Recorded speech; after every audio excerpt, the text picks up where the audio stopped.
في الفيديو ده هقول لكم على طريقه سحريه هتقدروا تنضفوا بيها الكوتش الابيض بتاعكم. كمان هقول لكم ازاي تعرفوا تنضفوا الصفار اللي بيظهر في نعل الكوتش دايما. كل اللي عليكم تصلوا على النبي ونكمل الفيديو مع بعض للاخر. في الفيديو ده حرفيا هقول لك ازاي ترجع الكوتش الابيض بتاعك جديد من تاني. هتجيب اي حاجه فاضيه وهتحط فيها معجون اسنان وهتحط عليهم شويه ميه سخنين، وبعد كده هتحط عليهم شويه كلوركس الوان، كده هنحط عليهم شويه كحول ايثيلي، وفي الاخر ميه اكسجين، وده اختياري. هنقلبهم بقى في بعض كويس بالشكل ده كده، وبعد كده بقى هنجيب الرباط بتاع الجزمه وهنحاول نحله وهنغسله بقى لوحده بالخلطه اللي احنا عملناها دي. هنغسله بالطريقه ديت. هنجيب اي كيس عندنا فاضي وهنحط فيه الرباط بتاع الجزمه وهنفضي عليهم الخلطه اللي احنا عملناها دي. هنحاول بقى نضغط على الكيس بالشكل اللي انتوا شايفينه ده، وده ان احنا بندعك الرباط بالخلطه اللي احنا عاملينها جوه. هنربطه بقى على جنب ونسيبه في جنب شويه، وهنعمل بقى الخلطه بتاعت الجزمه ذات نفسها. هنجيب اي حاجه عندنا واسعه شويه، وبعد كده هنجيب شويه ميه سخنين عليهم كلوركس الوان، عليهم سائل غسيل اطباق، عليهم شويه كحول ايثيلي. بعد كده هنفضي عليهم بقى شويه ميه اكسجين تركيز 10%، وده بيجي من اي صيدليه. بعد كده بقى هنجيب فرشه ناعمه زي دي كده، او هنجيب سبونشه بتاعت غسيل الاطباق.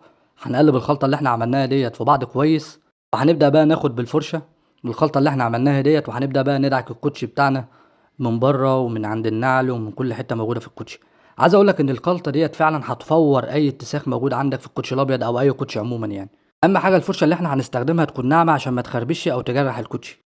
دي افضل طريقه هتقدر تغسل بيها الكوتشي بتاعك عشان تحافظ عليه، بعكس تماما ان انا ما بفضلش ان الكوتشي يتغسل في الغساله. وكمان ما بنصحش وما بفضلش ان احنا نستخدم كلور ابيض في تنظيف الكوتشي الابيض، لان ده بيأثر على الالوان بتاعته، بيخلي الكوتشي بعد فتره يصفر، والصفار ده بعد كده ما بيكونش ليه علاج. بناخد بقى من الخلطه اللي احنا عملناها ديت، وبنحاول بقى ندعك الكوتشي من كل الجناب ومن تحت والكلام ده كله. وبعد كده بقى بنجيب الاسفنجه وبنحطها في الخلطه اللي احنا عملناها ديت وبنعصرها جامد. ما بنحاولش ان احنا نكتر ميه بالذات في الكوتشي من جوه، وبنحاول بقى ان احنا نغسل وندعك الكوتشي من جوه كده. هتلاقي اي اتساخ بيطلع معاك بكل سهوله. حسيتوا بقى ان انتوا استخدمتوا الخلطه ديت وحسيتوا ان الكوتشي من عند النعل او من الجزء اللي تحت ده لسه مصفر شويه او منضفش كويس، هتجيبوا كوبايه وهتحطوا عليها حته معجون اسنان، وهتحطوا عليها شويه ميه اكسجين اي تركيز 10 او 20% مش هتفرق، وهتقلبوهم في بعض كويس، وهتاخدوا بالفرشه، هتاخدوا بقى الخلطه ديت بالفرشه وهتحاولوا تدهنوا الحته بتاعت النعل دي كده لوحدها. وهتسيبوا الكوتشي مثلا من 5 دقايق ل10 دقايق وهو الخلطه دي موجوده عليه. بعد المده دي بقى ما هتعدي، هنجيب بقى حاجه فاضيه وهنحط فيها شويه ميه يكونوا نضاف، وهنجيب اي فوطه او اي قماش عندنا قطن بنحطه في الميه وبنعصرها بالشكل ده كده. وبعد كده بنحاول بقى نمسح الكوتشي، وبعد كل مسحه ومسحه بنحاول ان احنا نشطف القماشه ديت ونرجع نعصرها تاني، ونكرر العمليه دي مره واتنين وتلاته لحد ما ننضف الكوتشي كله. عارف ان في ناس ممكن تكون مستصعبه الطريقه ديت، بس فعلا الطريقه ديت انسب واسهل طريقه وامن طريقه هتقدر تحافظ بيها على الكوتشي بتاعك.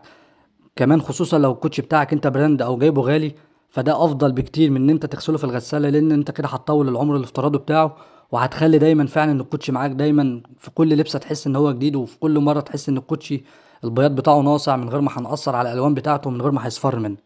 بعد بقى ما بنحاول ان احنا نمسح الكوتشي بقى بالطريقه ديت كده، اهم حاجه واحنا بنمسح الكوتشي نحاول ننشفه كويس وما نخليش فيه اي ميه موجوده. بعد كده بقى هنجيب الحبل اللي احنا عملناه ده وهنحطه بقى في الميه، هنشطفه بقى بالطريقه ديت كده. بعد ما هنشطفه هنشوف على الحبل، هنلاقي الحبل فعلا راجع كأنه جديد من تاني.